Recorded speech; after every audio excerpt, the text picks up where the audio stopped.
I sat at my father's dining table on what I thought would be a normal Sunday dinner, watching my brother Jason smirk across from me while Dad cleared his throat. The words that came next felt like a punch to the gut. "Your brother needs the mansion more," Dad declared, his voice firm and final.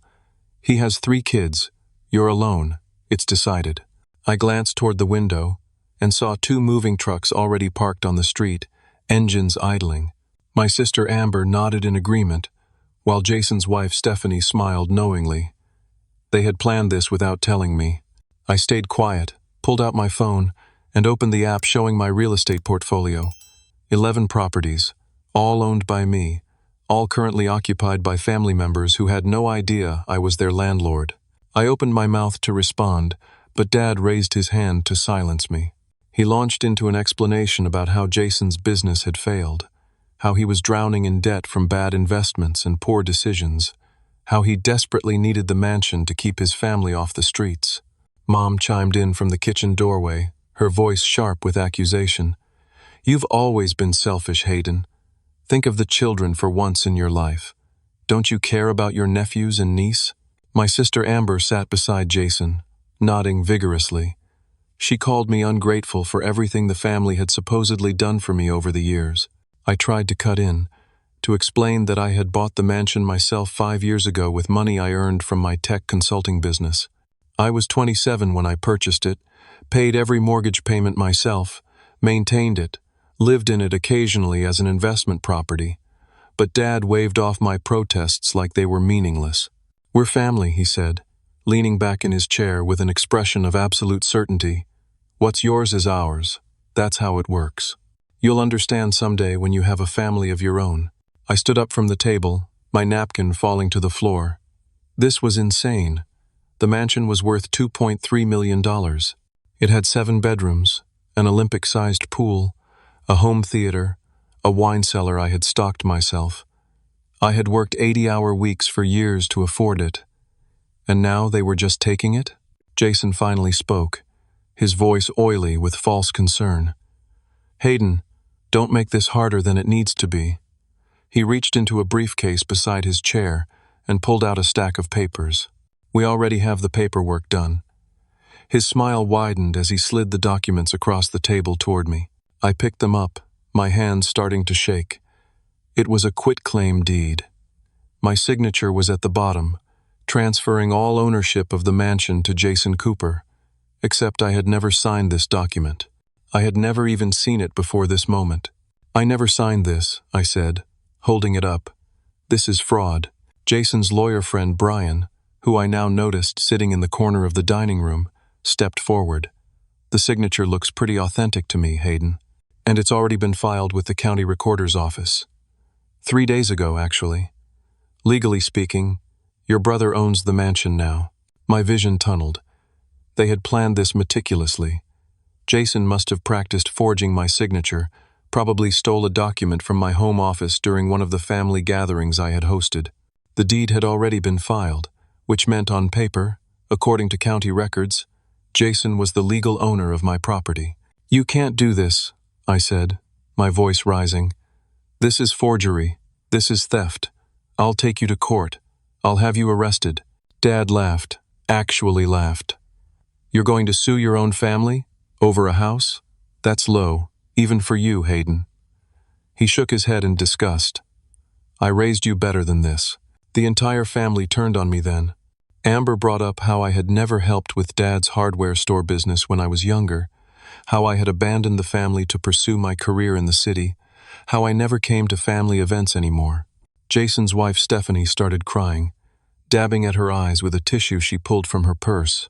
She talked about their children potentially being homeless, about how they had nowhere else to go, about how I was being cruel and heartless. Mom guilt tripped me about all the sacrifices they had supposedly made for me growing up. Never mind that I had put myself through college with scholarships and 3 part-time jobs. Never mind that I had built my consulting business from absolutely nothing, working out of a studio apartment for the first 2 years. Jason revealed more of his plan. He was $470,000 in debt from gambling at the Riverside Casino. He had maxed out every credit card, taken out personal loans he couldn't repay, borrowed from dangerous people. His plan was to take out a home equity loan against my mansion, use the money to pay off his debts, and start fresh. Dad endorsed this plan completely, nodding along like it made perfect sense. "You can afford another house, Hayden," Dad said. "Your brother can't. This is about family taking care of family." They began discussing how to redecorate. Stephanie wanted to repaint my home office for the children, turn it into a playroom. Jason talked about replacing the furniture, getting rid of my belongings, making it truly theirs. Amber suggested they host the next Thanksgiving there, make new memories in the beautiful space. I made a decision in that moment. I stood up calmly, tucked my phone back into my pocket, and looked at each of them in turn. "You've all made a terrible mistake," I said quietly. The family laughed. Jason actually slapped the table. "What are you going to do, Hayden? You've got nothing. The house is mine. Deal with it." I walked out of that dining room, got into my car, and sat in the driver's seat for a moment. Then I pulled out my phone and opened my email. I sent 11 emails in rapid succession, each one to a different property management company I worked with across the city. Each email contained the same instruction in the subject line and body. Initiate eviction proceedings immediately. 30-day notice, as required by state law. No exceptions. Send documentation to all tenants at the following addresses. I attached the list of 11 properties. Dad's 4-bedroom colonial where we had just eaten dinner. Jason's current rental, a 3-bedroom townhouse across town. Amber's apartment in the Arts District. Aunt Patricia, and her husband's ranch house. Cousin Dylan's studio near the university. Uncle Frank's duplex.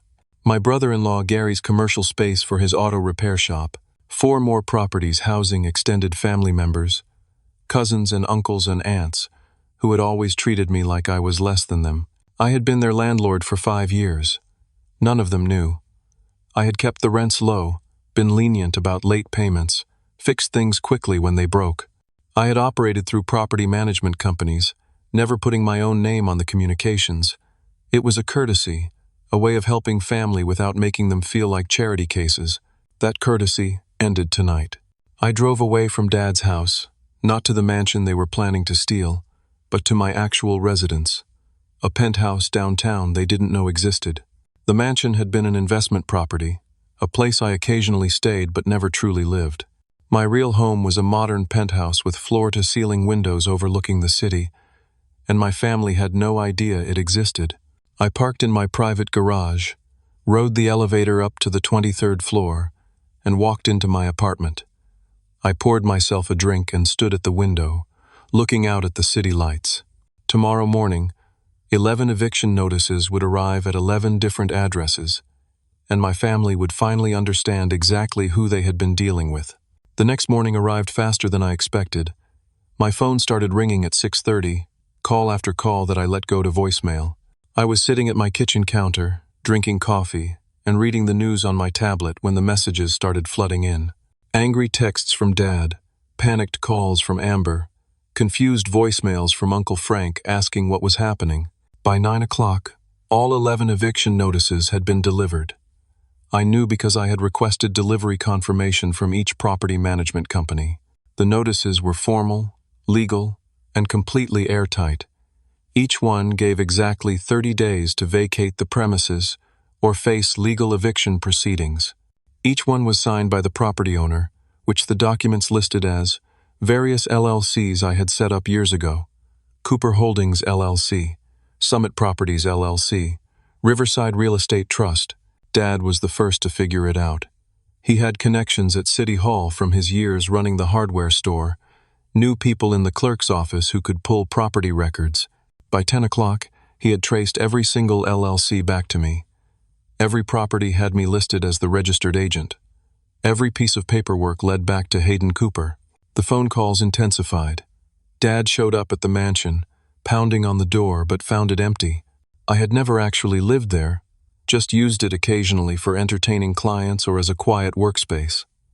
My family had assumed it was my primary residence because it was the only address they knew. They had no idea where I actually lived. Dad tried using his contacts to find my real address, but I had been careful. The penthouse was owned by another LLC, Utility bills went to a P.O. box. My driver's license still listed an old address from years ago that I had never updated. I had learned to be private, to keep my real life separate from family drama. The family discovered that the 11 properties combined were worth $8.7 million. Uncle Frank's duplex alone was worth $750,000. Dad's colonial was worth $1.1 million. The commercial space Gary used for his auto repair shop was worth $600,000. They had been living in my properties, building their lives in buildings I owned, never once suspecting the truth. I let them stew for 3 days. My phone rang constantly, but I never answered.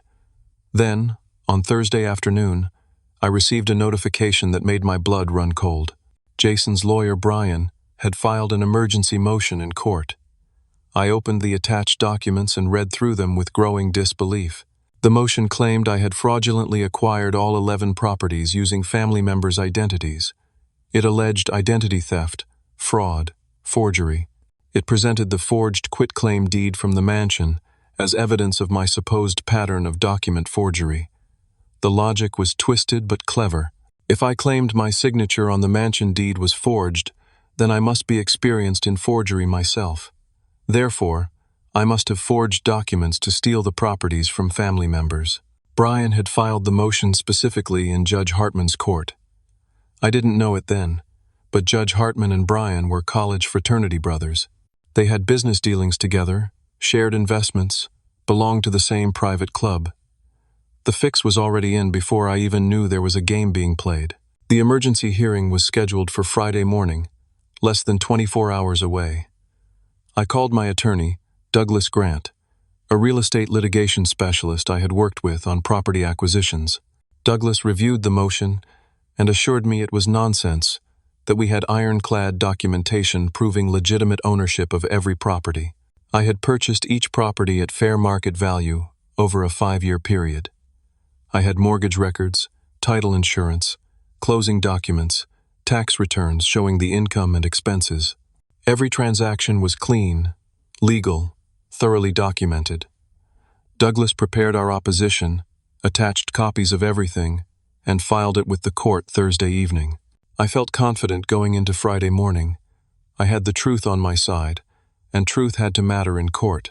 Thursday night, while I was reviewing documents with Douglas at his office, Brian and Jason met with Judge Hartman at his private club. They sat in leather chairs in a wood-paneled room, drinking expensive scotch and discussing how to handle me. Judge Hartman's son had worked for one of Jason's previous businesses before it failed. There were connections, favors owed, the kind of backroom dealings that happen when powerful people want to protect their own. Brian presented forged documents he and Jason had created, fake partnership agreements suggesting family members had been silent partners in my property acquisitions, fake loan documents showing family members contributing money to purchases, bank statements that had been altered to show transactions that never happened.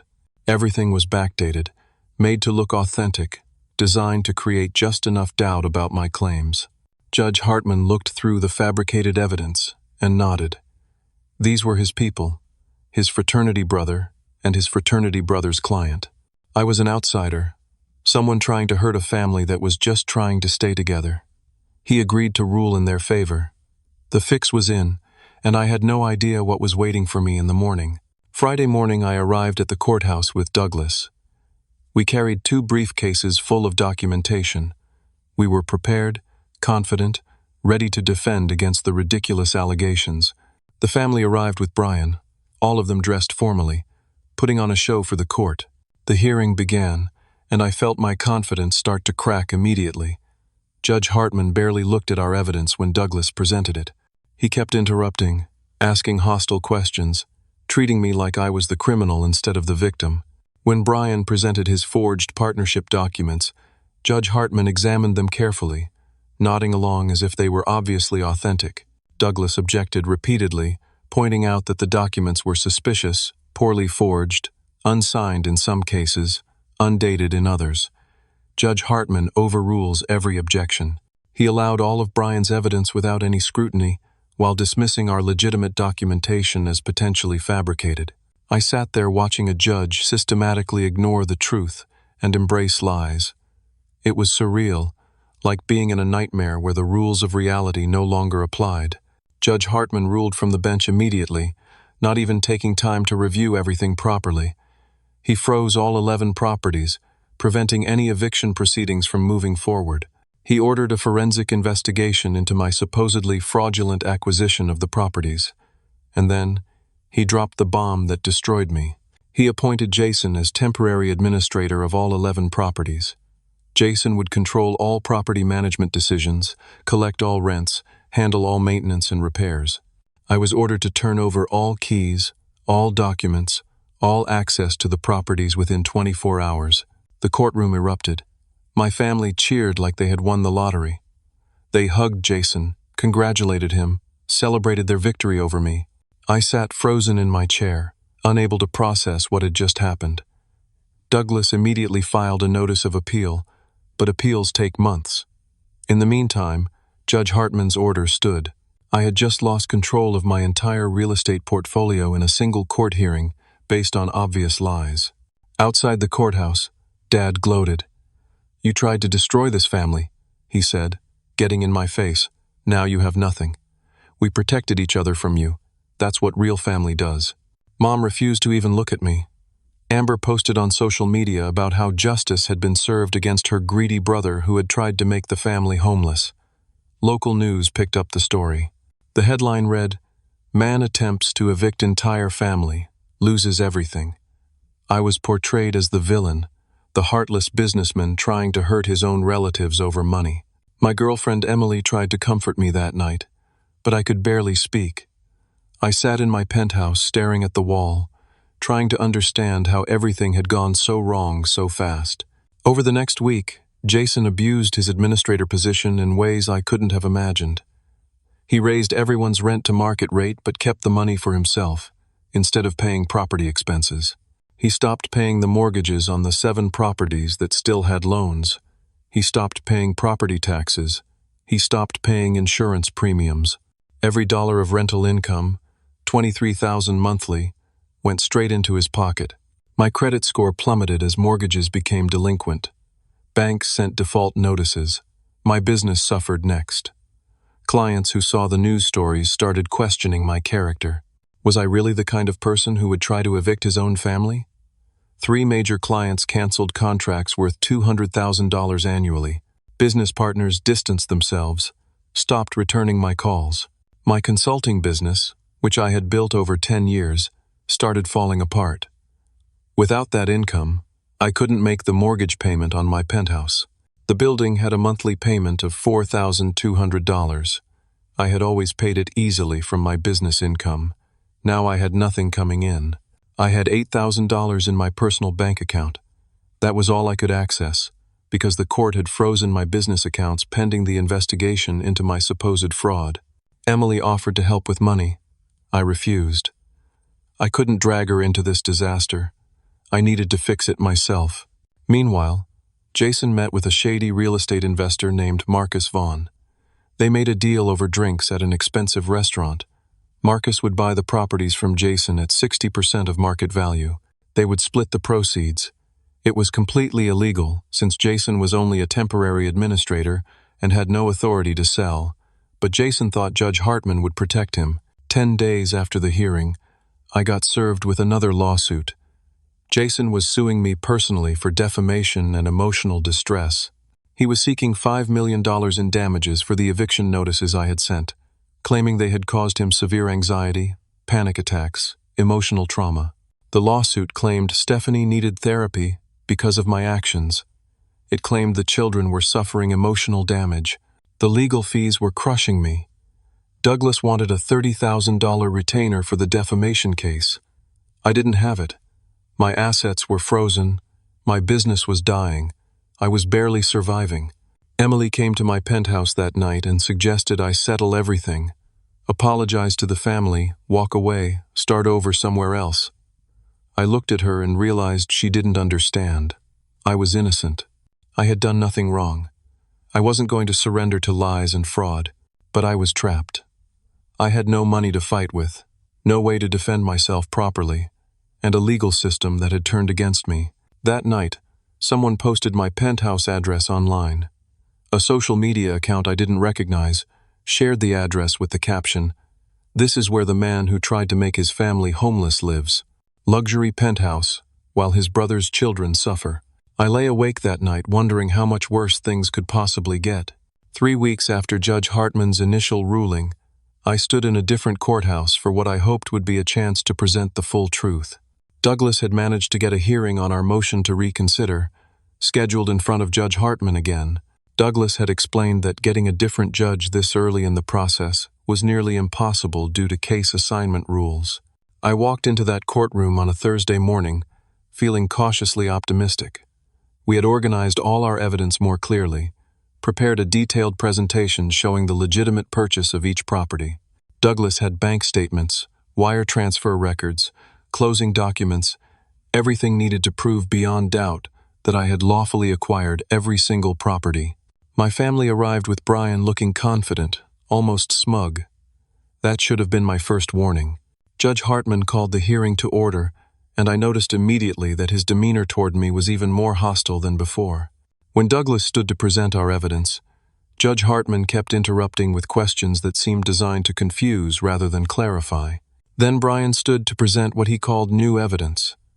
He pulled out documents that I had never seen before, partnership agreements that supposedly showed family members as co-investors in my property acquisitions.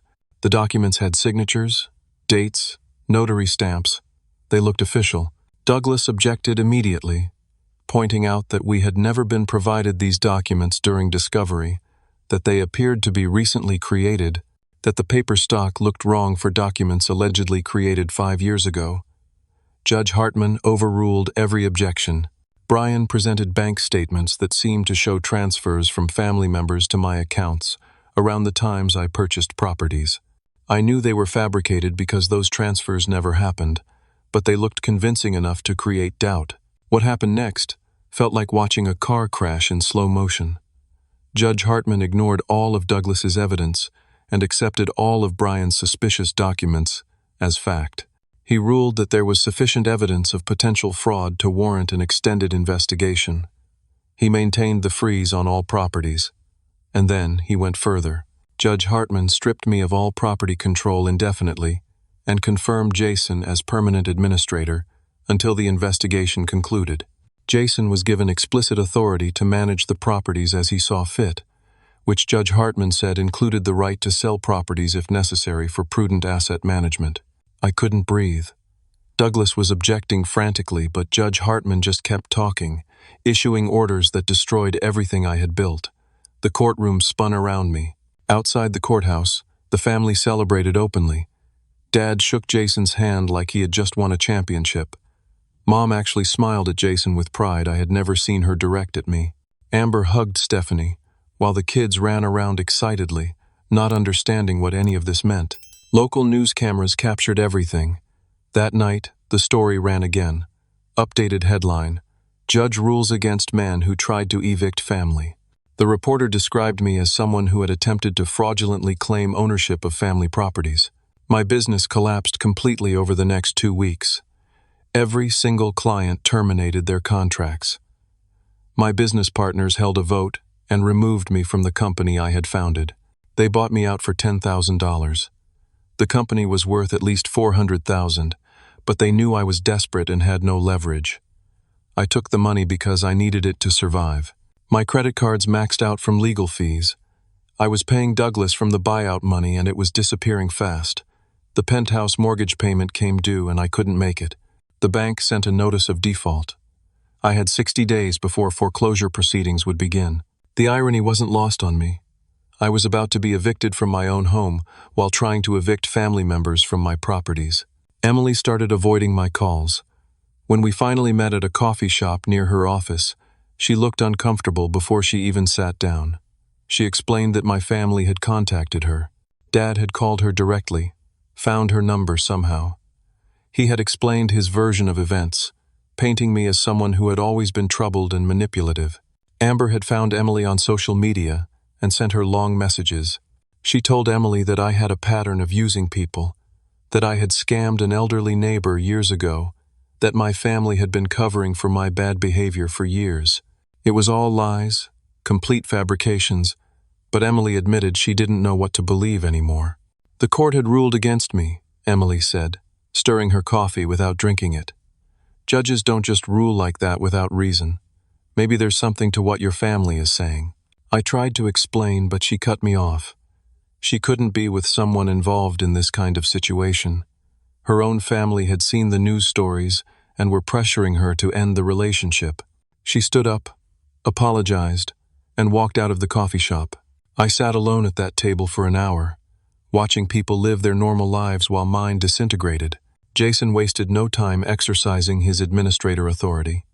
He sold the first property within a week of getting permanent control. Uncle Frank's duplex, worth $750,000, sold to one of Marcus Vaughn's shell companies for $450,000, 60% of market value, a clearly suspicious transaction. Uncle Frank got evicted in the process. He called me, confused and angry, asking why I was letting this happen. I tried to explain I had no control anymore, but he didn't believe me. He thought I was punishing him somehow. Douglas filed an emergency motion to stop the sales. Judge Hartman denied it, ruling that Jason had authority to manage the assets however he deemed necessary. Over 3 weeks, Jason sold 4 properties total. Each one went to Marcus Vaughn's network of shell companies at below-market prices. The sales totaled $2.1 million. Jason and Marcus split the money according to their agreement. Jason used his share to pay off his $470,000 in gambling debts. He bought himself a brand-new Lexus SUV. He took the family on vacation to Hawaii. He posted photos on social media, pictures of the beach, expensive dinners, the kids playing in the ocean. The captions talked about fresh starts and family blessings. Meanwhile, I was living in my penthouse with the utilities shut off because I couldn't pay the bills. I was eating at a soup kitchen downtown, embarrassed but hungry. I had $300 left to my name. Then something changed. I got a phone call from an attorney named Rachel Thompson. She explained that she had seen my case in the court filings and believed I was being railroaded. She specialized in judicial corruption cases and had been tracking Judge Hartman for years. "I've suspected he was corrupt for a long time," Rachel said, "but I've never had enough evidence to prove it. Your case might be the one that finally exposes him." She offered to take my case pro bono. She reviewed all my documentation and confirmed immediately that everything about my property acquisitions was legitimate. The family's partnership documents were obvious forgeries. She hired a forensic document examiner named Dr. Elizabeth Santos, who analyzed the paper, ink, and printing methods used in the suspicious documents. Dr. Santos's report was damning. The partnership agreements had been created recently using modern printing techniques and paper stock that didn't match documents from 5 years ago. The signatures were forgeries. The whole thing was a fraud. Rachel also discovered that Judge Hartman and Brian had vacationed together in the Bahamas the previous year. She found photos on social media showing them at the same resort, sitting together at a beach bar, clearly friends rather than just professional acquaintances. For the first time in weeks, I felt hope. Real, tangible hope. Rachel planned to file a motion for reconsideration with all the new evidence. She would also file a formal complaint against Judge Hartman with the State Judicial Ethics Board. That night, I went back to my dark, cold penthouse, feeling like maybe I could win this fight. Maybe justice would prevail after all. I walked into my building, rode the elevator up, unlocked my door, and immediately knew something was wrong. The door frame was splintered. Someone had broken in. My apartment had been ransacked. Every drawer pulled out, every cabinet opened, papers scattered everywhere. My computer was gone. My backup hard drives were missing. The file cabinets where I kept all my property documents had been emptied completely. All of Rachel's evidence was gone. The forensic examiner's report about the forged documents, the photos of Judge Hartman and Brian together. Every piece of documentation that could prove my case had been stolen. I called the police and filed a report.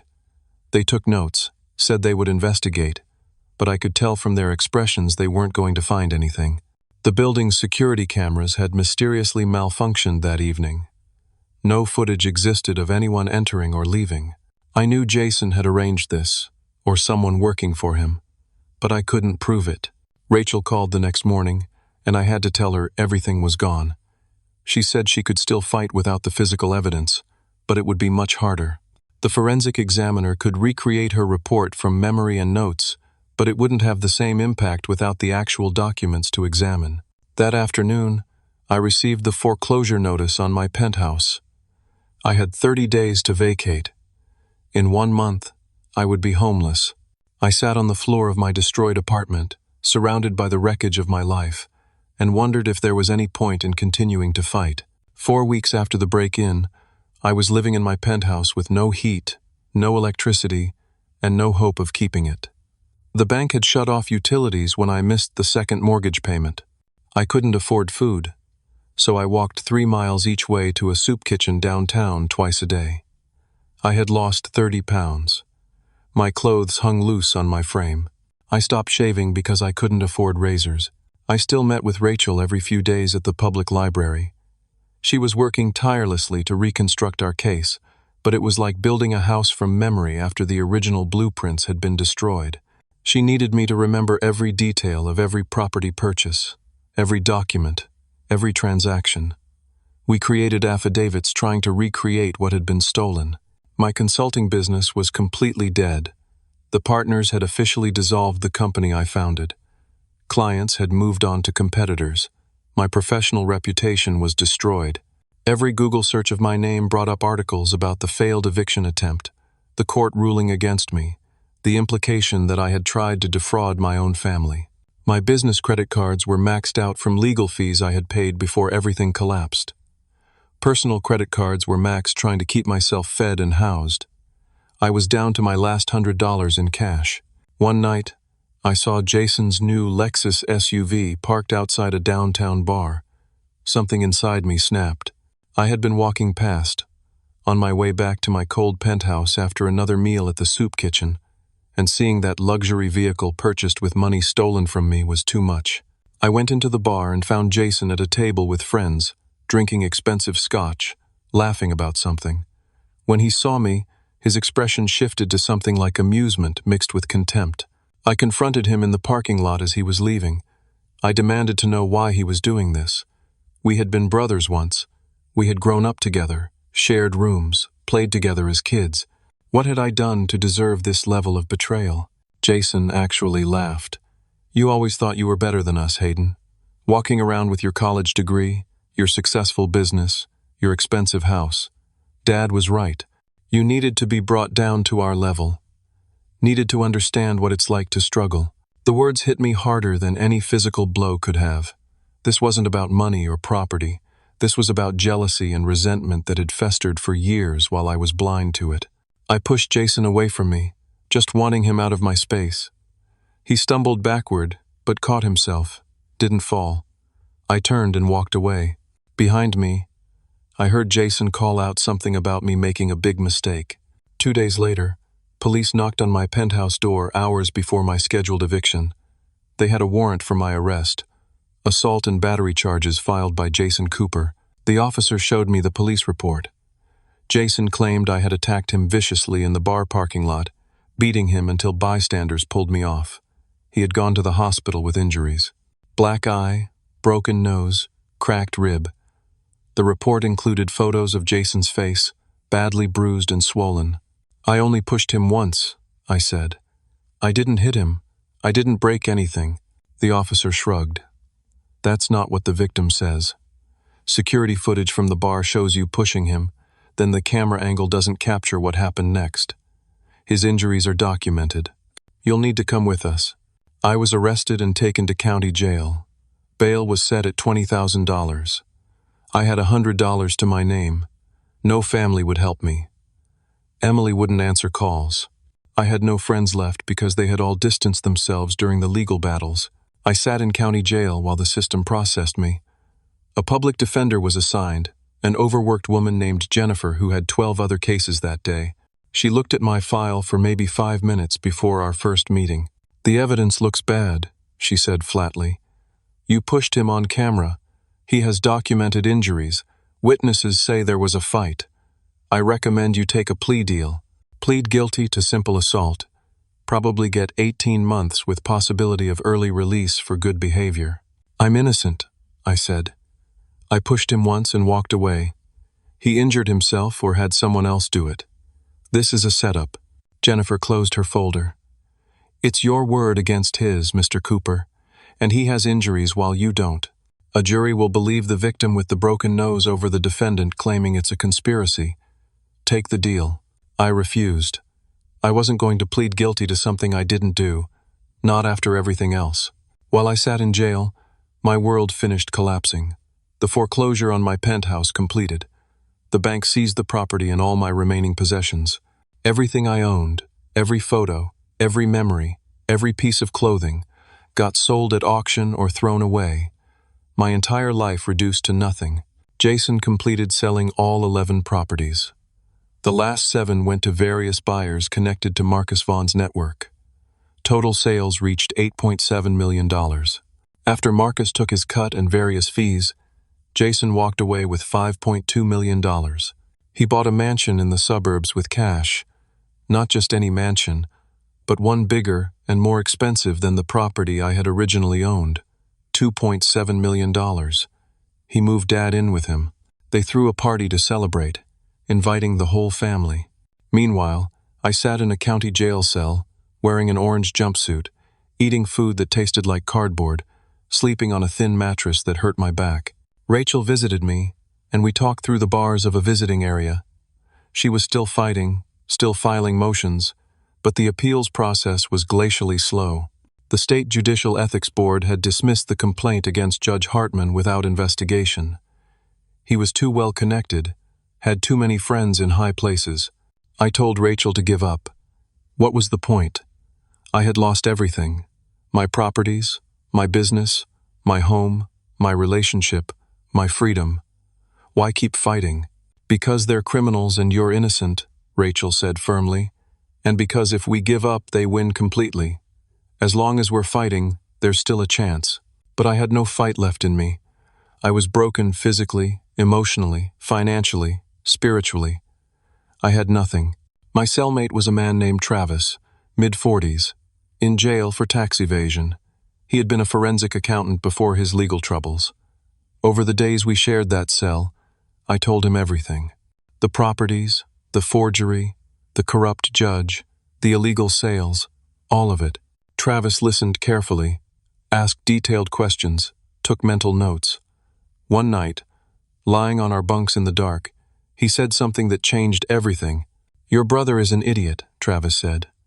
"When he sold those properties as court-appointed administrator, he had to sign documents. Closing papers, transfer documents, all filed with the county recorder. Those signatures are public record." "I didn't understand at first," Travis explained. "If your brother forged your signature on that original quitclaim deed, his real signature is now on file from all those property sales. Get a handwriting expert to compare his legitimate signatures from the sales to the forged signature on your deed. If he practiced forging your signature, he probably couldn't completely eliminate his own handwriting patterns. There will be tells, habits, unconscious elements of his own signature showing up in the forgery. That was it. That was the evidence we needed. The signatures were public record, filed with the county recorder's office. No one could steal them or destroy them. They were government documents, permanently archived. I felt hope ignite inside me for the first time in months. At the 3-week mark, my assault case went to preliminary hearing. The prosecutor reviewed the bar security footage more carefully. It showed me pushing Jason once, then immediately walking away. Jason was visible in the frame for several seconds after I left, standing upright, uninjured. The prosecutor called me into an interview room. "The victim's injuries don't match the video evidence," he said. "One push doesn't cause a broken nose and cracked rib. I think Mr. Cooper injured himself after you left to strengthen his case. I'm dropping the charges." I was released that afternoon. I walked out of county jail with no home to go to, no money, no phone because I couldn't pay the bill, and only the clothes on my back that I had been wearing when arrested 3 weeks earlier. I walked to the homeless shelter downtown. I had heard about it from other men in jail. That night, I slept in a room with 40 other men, listening to snoring and coughing, lying on a cot that was somehow less comfortable than the jail bunk. This was rock bottom. I had nothing left to lose. The next morning, I went to the public library and used a computer to email Rachel. I told her about Travis's discovery, about comparing Jason's signatures from the property sales to the forged signature on the quitclaim deed. Rachel responded within an hour. "That's it. That's what we need. I'll get the county records today. I'll hire the handwriting expert with my own money.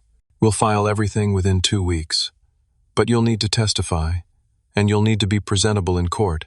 I looked down at myself. Dirty clothes, long beard, gaunt face, hollow eyes. I looked exactly like what I was. A homeless man with nothing.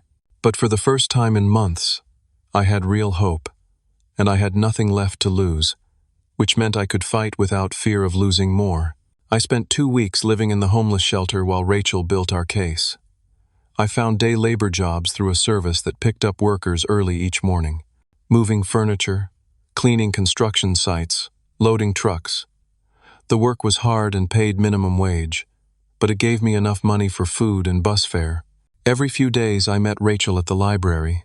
She had obtained all the property sale documents from county records, 43 different documents with Jason's signature as court-appointed administrator.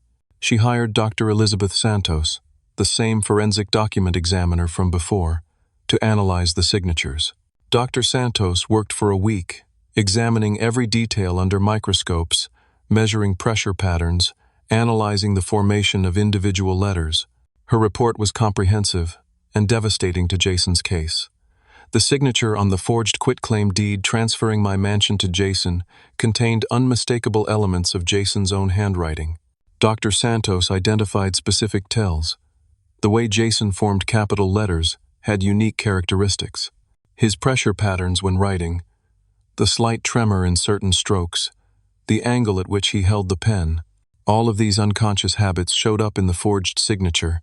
Even though Jason had tried to replicate my handwriting style, it was definitive proof that Jason had forged the document. Rachel filed a comprehensive motion to vacate Judge Hartman's orders. She included Dr.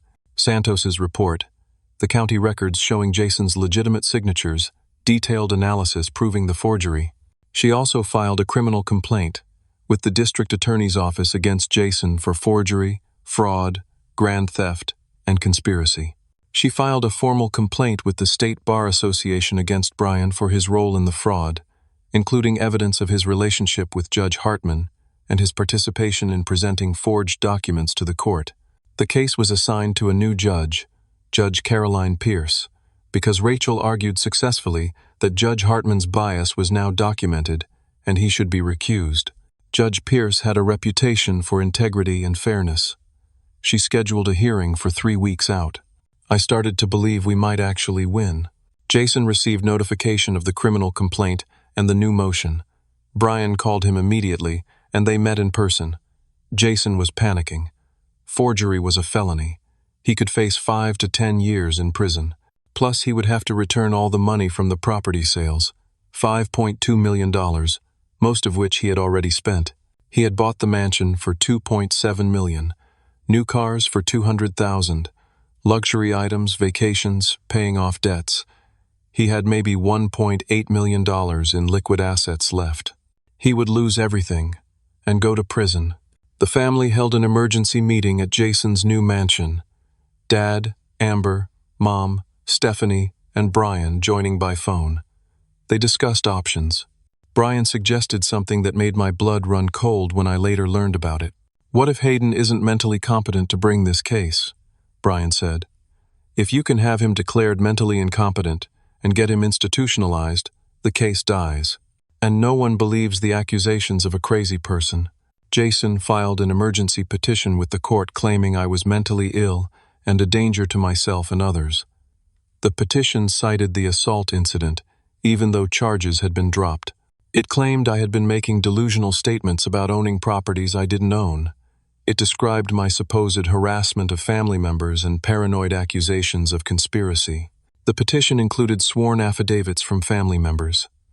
Dad claimed I had always been unstable, that he worried I would hurt someone. Mom said I had shown signs of mental illness for years. Amber testified she felt threatened by me and feared for her safety. All lies, but sworn statements filed with the court. The petition pointed to my current circumstances as evidence of mental incompetence. I was homeless, unemployed, living in a shelter. I looked disheveled and unwell. These were presented as signs of inability to care for myself, rather than the natural result of having everything stolen from me. Judge Pierce reviewed the petition and ordered a competency evaluation. I had to report to the county psychiatric facility for assessment by a court-appointed psychiatrist. The hearing was scheduled for 1 week before our fraud hearing was supposed to take place. If Jason succeeded in having me declared incompetent, I would be institutionalized.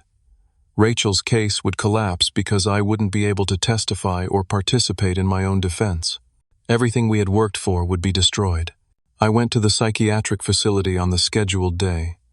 Dr. Harold Mendelson, a psychiatrist in his 60s with gray hair and a kind face, conducted the evaluation. He asked me questions about my life, my case, my current mental state. I explained everything calmly and rationally. I showed him documentation Rachel had given me, Dr. Santos's handwriting analysis report, property records proving my ownership, evidence of the fraud committed against me.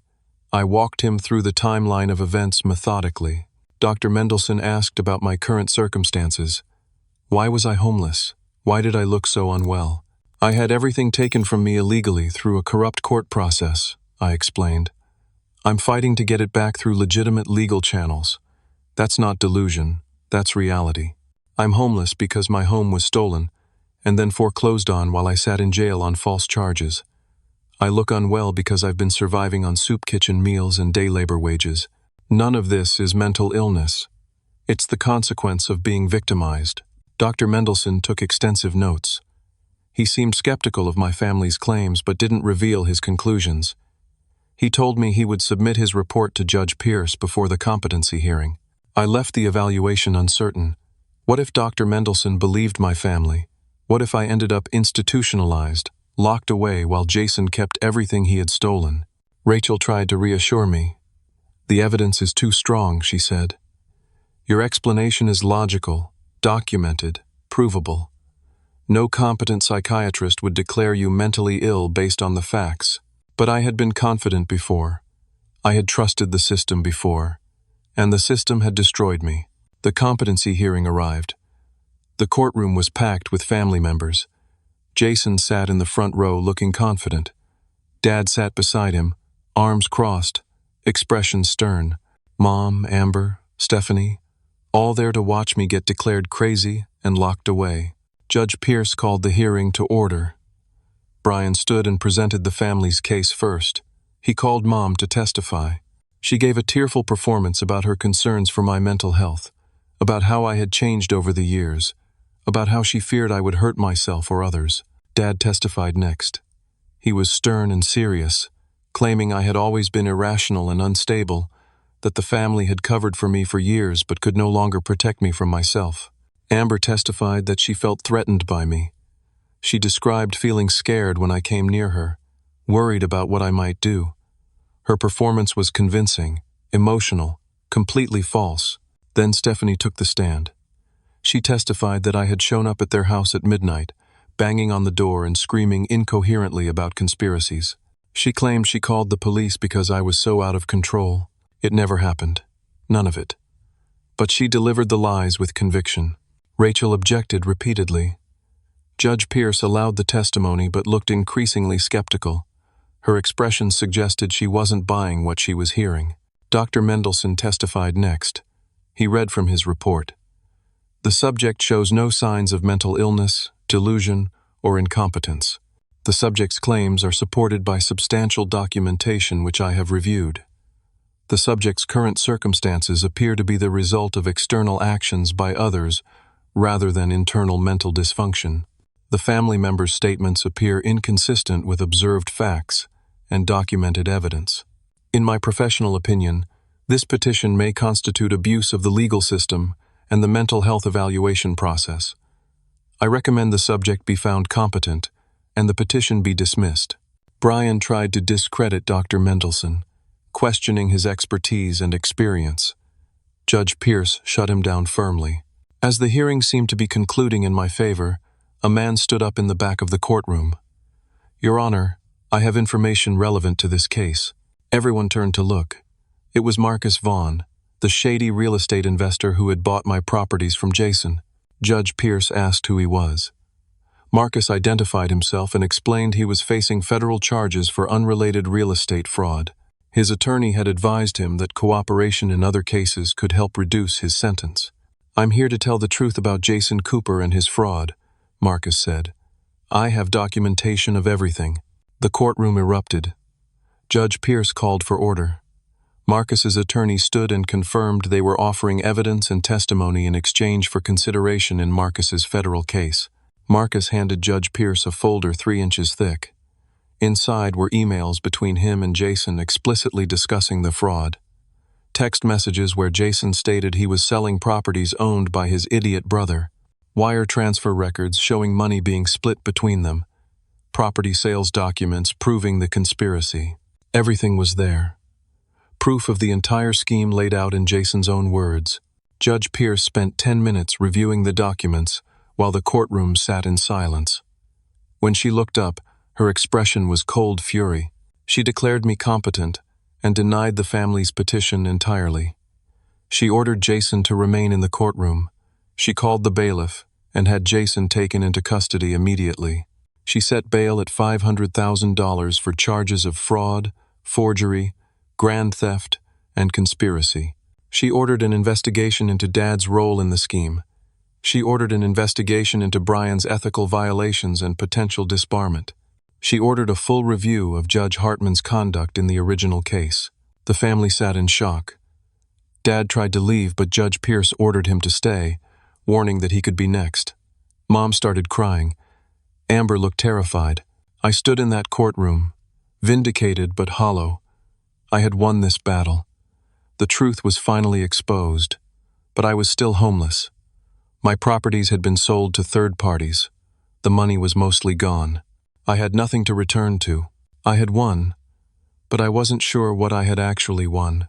The weeks following the competency hearing moved with startling speed.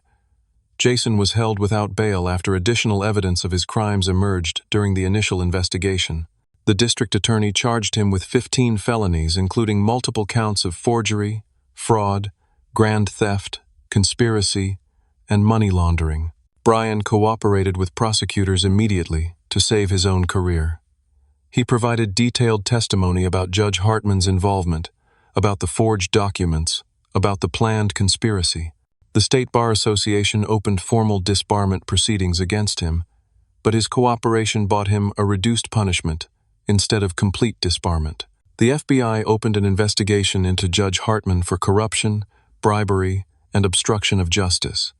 Within 2 weeks, Judge Hartman resigned from the bench. 1 month later, he was indicted on federal charges. His career was over, his reputation destroyed, his freedom in jeopardy. Dad was charged as a co-conspirator. Prosecutors offered him a deal: plead guilty to reduced charges, testify against Jason, pay restitution, and receive probation with house arrest instead of prison time. Dad took the deal. He pleaded guilty and received 3 years probation with the first year under house arrest. He was also ordered to pay $50,000 in restitution to me. Mom filed for divorce within days of Dad's guilty plea. She claimed she didn't know about the conspiracy, that Dad had manipulated her too. Whether that was true or just self-preservation, I didn't know and didn't care. Amber came to see me at the shelter one evening. I was sitting outside on a bench, enjoying the cool air before going in for the night. She sat beside me, not speaking at first. Finally, she said she was sorry. She admitted she had known about the plan to take the mansion, but claimed she didn't know about the forgery or the extent of Jason's crimes. She said she got caught up in family loyalty and made terrible choices. "I don't forgive you yet," I told her honestly. "Maybe someday, but not now. You watched me lose everything, and you celebrated." She nodded, tears in her eyes, and left. Rachel worked tirelessly on recovering my assets. The legal situation was complex. Jason had sold 11 properties to various buyers. Some of those buyers were part of Marcus's network and had known the sales were fraudulent, those sales could be voided, but some properties had been sold to legitimate buyers who had no knowledge of the fraud. Those situations required lawsuits and negotiations. The court ordered Jason to return all proceeds from the property sales. He had spent most of the money, but the court seized everything he owned. His new mansion, worth $2.7 million, was taken. His cars, bank accounts, investments, everything was liquidated. The court recovered $2.3 million in liquid assets. Marcus Vaughn's federal case included seizure of his assets. His shell companies still held approximately $3 million from purchasing my properties at below-market rates. The federal court ordered that money returned to me as the rightful owner, part of Marcus's restitution for his cooperation deal. Combined, I recovered $5.3 million, not the full $8.7 million my properties had been worth, but substantial. The properties themselves were harder to recover. The buyers who had purchased from Jason in good faith had legal claims, even though Jason hadn't had authority to sell. Rachel filed lawsuits against each buyer, arguing the sales were void because Jason was only a temporary administrator without authority to sell. The legal process took 6 months. Some buyers settled, agreeing to return the properties in exchange for refunds from the seized funds. Some buyers fought and we had to go to trial. But eventually, slowly, I got all 11 properties back. The properties had increased in value during the chaos. The real estate market had gone up 15% over the year. The properties were now collectively worth $9.4 million. I made a decision. I was done being a landlord. I was done with real estate investment. I liquidated everything, selling all 11 properties at market value over a 3-month period. I walked away with $8.9 million after commissions and fees. I used part of the recovered money to rent an apartment downtown while I figured out my next steps. Not a penthouse this time, just a normal 2-bedroom apartment with reasonable rent. I didn't need luxury. I needed stability. I started a new business, but this time in a different direction. I used my painful experience to help others. I became an expert witness in real estate fraud cases, testifying about forgery, corrupt transactions, and property theft. I consulted with attorneys on similar cases. I wrote a book about my experience called The Family That Stole Everything, A True Story. The book became a regional bestseller. It brought in additional income, but more importantly, it helped others recognize signs of fraud and family manipulation. I received letters from people telling me my story had helped them protect themselves or escape similar situations. My business reputation slowly recovered. News coverage of the criminal convictions vindicated me. Former clients reached out, apologizing for abandoning me. Some offered new contracts. I was selective, only working with people and companies I trusted completely. Business partners who had voted me out of my original company asked if we could reconnect. I declined. They had shown their true character when things got difficult. I didn't need them in my life. Travis, my cellmate from jail, was released after serving his sentence for tax evasion. I hired him as a forensic consultant for my expert witness work. We became genuine friends. He had been there at my lowest point and had given me the information that saved me. That kind of loyalty meant everything. One afternoon, I ran into Emily at the same coffee shop where she had broken up with me. She approached my table hesitantly, asked if she could sit. I gestured to the empty chair. She apologized. She said she had been wrong, that she should have trusted me, that she had let my family manipulate her. She asked if we could try again. I looked at her and felt nothing. No anger, no love, no desire to reconnect. She had abandoned me when I needed support most. That wasn't the kind of partner I wanted in my life. I politely declined. I told her I appreciated the apology, but we weren't right for each other. She left looking sad but understanding. Months later, I met someone new. Her name was Lauren, and she was a social worker at the homeless shelter where I had stayed. She had been working there during my time in the shelter, had treated me with dignity and respect when I had nothing. She had seen me at my absolute lowest and hadn't judged me. We started talking when I came back to volunteer at the shelter. I spent time there regularly now, helping other homeless men get back on their feet. I used my experience to counsel them, to show them that rock bottom wasn't the end. Lauren and I started dating slowly. There was no rush. We both valued genuine connection over grand gestures. She understood what I had been through, because she had witnessed part of it. I made peace with Amber eventually. She genuinely apologized multiple times, admitted her role in everything, and made real efforts to make amends. We would never be as close as siblings should be, but we reached a point where we could talk without anger. I had no contact with Dad. He served his house arrest, paid his restitution, and stayed away from me. That was fine. Some relationships aren't worth salvaging. Jason remained in prison. He was convicted on 12 of the 15 felony charges and sentenced to 8 years. He would serve at least 5 before being eligible for parole. I didn't visit him, didn't write to him, didn't think about him unless necessary. Mom tried reaching out several times through Amber. She wanted to apologize, to explain, to reconnect. I wasn't ready, maybe someday, but not yet. The wound was too deep. The legal system finally delivered complete justice, 18 months after that terrible Sunday dinner. Jason's appeals were denied. Judge Hartman pleaded guilty to federal corruption charges and received a 4-year prison sentence. Brian was suspended from practicing law for 5 years. Dad completed his house arrest and disappeared from my life entirely.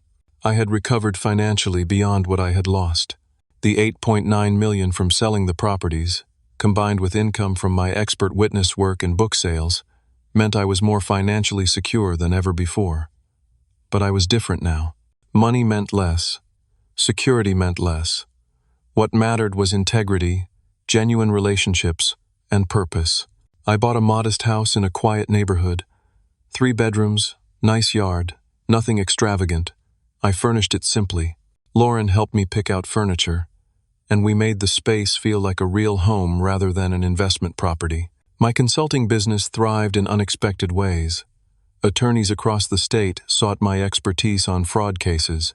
I testified in court regularly, helping other victims of property theft and family manipulation get justice.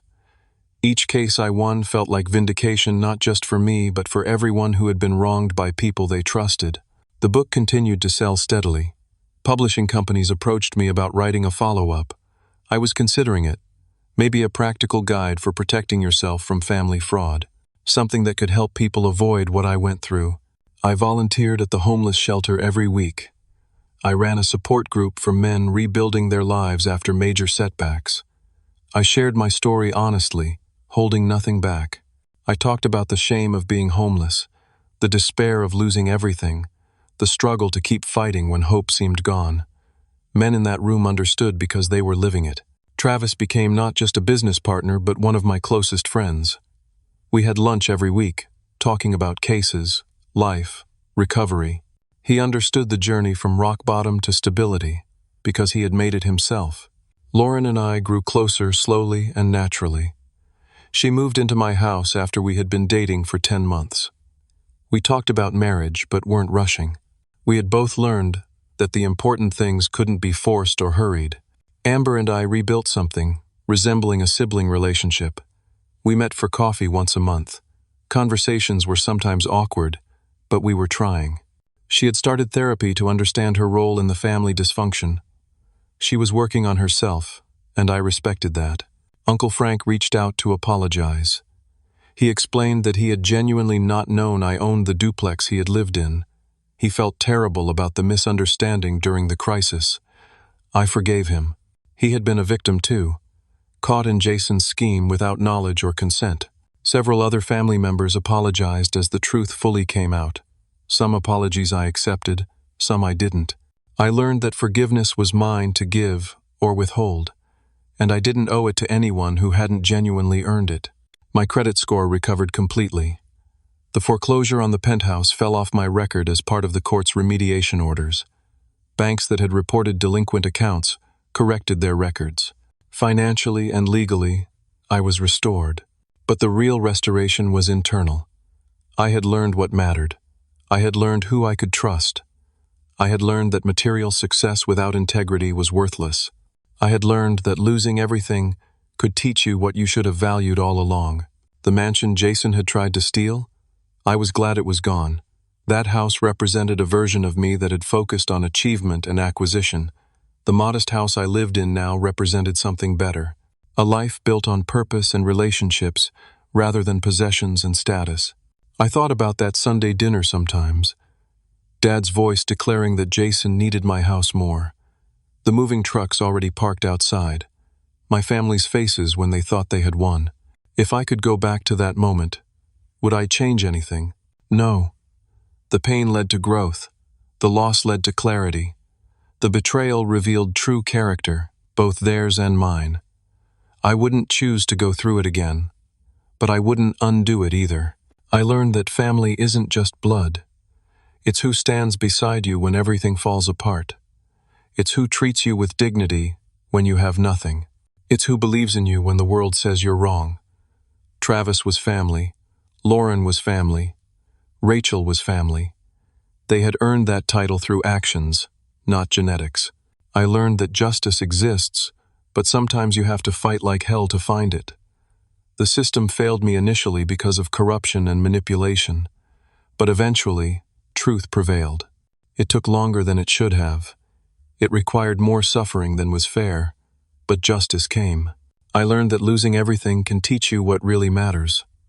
When I had the properties and the business and the mansion, I thought I had success. When I had nothing but integrity and determination, I discovered I had something more valuable. Material wealth comes and goes. Character is permanent. Now I have less money than at my peak, but more peace. I have fewer properties, but more purpose. The mansion is gone, but I sleep better in my modest house than I ever did in that empty showplace. I wake up next to someone who loves me, for who I am, not what I own. I spend my days helping people instead of accumulating things. Sometimes you have to lose everything to find what you should have been looking for all along. I stood in my backyard last Sunday, watching Lauren plant flowers in the garden bed she had designed. Travis was coming over later for dinner. Amber had called to check in, our monthly conversation that was slowly becoming easier. My life was full in ways that mattered. The properties were gone. The business I had built was gone. The family I thought I had was gone. But what remained was real, solid, earned. And that was worth more than 11 properties or $8.7 million or a mansion with 7 bedrooms. I had lost everything and gained what truly mattered. And I wouldn't trade that lesson for anything in the world. Now I want to ask you something. Have you ever had someone you trusted betray you in a way that changed your whole life? How did you recover? Did you find that losing something forced you to discover what really mattered? Share your story in the comments below. Your experience might help someone else who's going through their own battle right now. If this story resonated with you, if it made you think about trust and family and what real success means, please hit that like button. Subscribe to hear more stories about real people overcoming impossible situations. And share this with someone who needs to hear that rock bottom isn't the end. It's sometimes the beginning of something better. Thank you for listening to my story.